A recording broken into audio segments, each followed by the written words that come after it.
Qu'est-ce qu'il est facile ce vélo. C'est délirant. Délirant de facilité.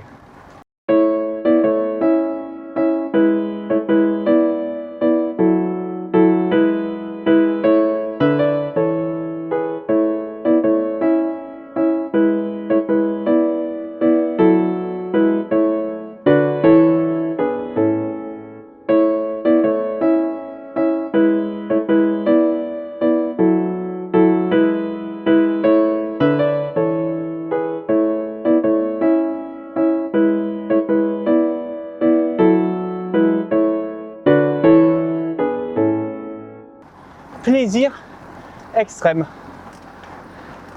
Quelle que soit l'allure, tu prends du plaisir. Tu sens que le vélo est léger, réactif, il a du répondant.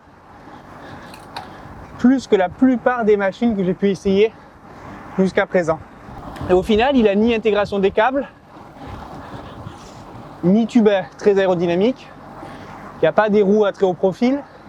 Il va à contre-courant de la mode et de tout ce que nous dicte le marketing. Ce qui est d'ailleurs étonnant, venant d'une marque américaine, Specialized, qui dicte généralement son marketing et que les autres suivent. C'est assez surprenant et ça fait du bien.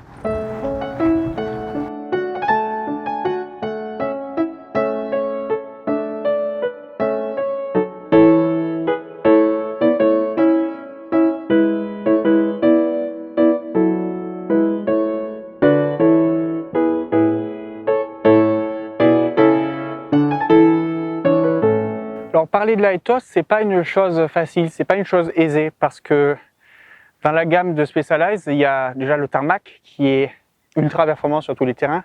Je vous l'ai déjà dit dans son essai, dans la vidéo de ce vélo. Et la Ethos, c'est son petit frère ou son grand frère, il est très spécifique, c'est-à-dire que Specialized a développé un vélo pur plaisir. C'est pas un vélo qui vise la performance extrême, pourtant il est très performant. En côte, il est même largement aussi performant que le Tarmac. Mais c'est un vélo sensiblement différent. On peut dire que c'est une machine pensée avant tout pour les cyclosportifs, sans souci d'aérodynamisme, sans souci d'intégration totale. Et il en ressort un vélo que je trouve magnifique, aux lignes pures, simples, et ça fait du bien dans l'offre actuelle. Après, pour vous parler plus en détail du comportement, évidemment, c'est pas le vélo le plus performant sur le plat. Le Tarmac sera plus performant. Par contre, je l'ai dit et je le répète, en côte, il n'a rien envié au Tarmac. Même pour la majorité des utilisateurs, pour moi-même, il est plus facile. C'est-à-dire que vous allez grimper plus facilement, un peu plus vite, en forçant moins. Évidemment, les coursiers préféreront la rigidité, le peps du Tarmac, mais l'immense majorité des cyclistes, la Ethos, il leur est dédié. Et ça, on peut remercier Specialized de sortir des sentiers battus, proposer un vélo résolument différent et ça change, voilà. Ça fait longtemps qu'on n'avait pas vu un vélo avec des tubes ronds. Quand je dis un vélo en carbone, évidemment, tous les vélos en acier ou en titane ont des tubes ronds. Mais un vélo en carbone avec des tubes ronds, simples, un arrière très classique, un collier de selle, un jeu de direction petit, j'allais dire, même si c'est quand même du 1 pouce, 1/8, 1 pouce, 1/2, une fourche frêle, en même temps très résistante. Et le tout est très léger, très esthétique. Un des points très importants de cette machine, c'est le poste de pilotage Roval. Il est dédié à la Ethos, il est ultra léger et il a une ergonomie que je trouve simplement fantastique.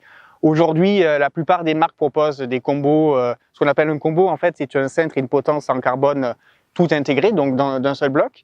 Et la plupart de ces combos, ils n'offrent pas une ergonomie parfaite, c'est-à-dire que on est ou trop profond ou pas assez profond, en haut c'est ou trop plat ou pas assez plat, on n'est pas forcément toujours très bien. Et là, je dois dire, c'est une des rares fois où ça m'est arrivé, j'ai l'impression d'être sur un cintre et une potence réglable, c'est-à-dire j'ai l'impression que ça a été réglé spécifiquement pour moi. Je me trouve parfaitement bien, j'ai trouvé toutes mes marques instantanément, comme si je venais de mon vélo. Et c'est très rare, ce cintre, ce combo est vraiment bien étudié, il est beau, et c'est le parfait prolongement en fait de ce vélo. Je vous recommande, si vous commandez un Aetos S-Work, prenez le combo Roval, ça vaut le coup.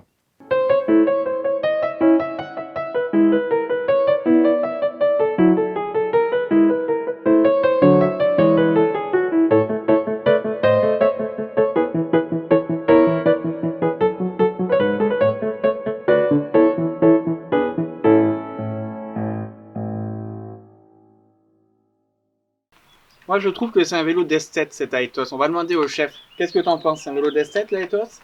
Pour moi, non. Hein. Pour moi, c'est un vélo de connaisseur parce qu'il a des tubes ronds, parce qu'il n'a pas l'intégration complète. Mais au niveau de la peinture, au niveau de la déco, je pense qu'il n'est pas suffisamment chiadé, pas suffisamment italien pour un vélo américain. Moi, je Je trouve dirais. qu'il a tout d'un vélo d'esthète et je suis pas du tout d'accord avec toi. Bon, ben, on n'est pas d'accord.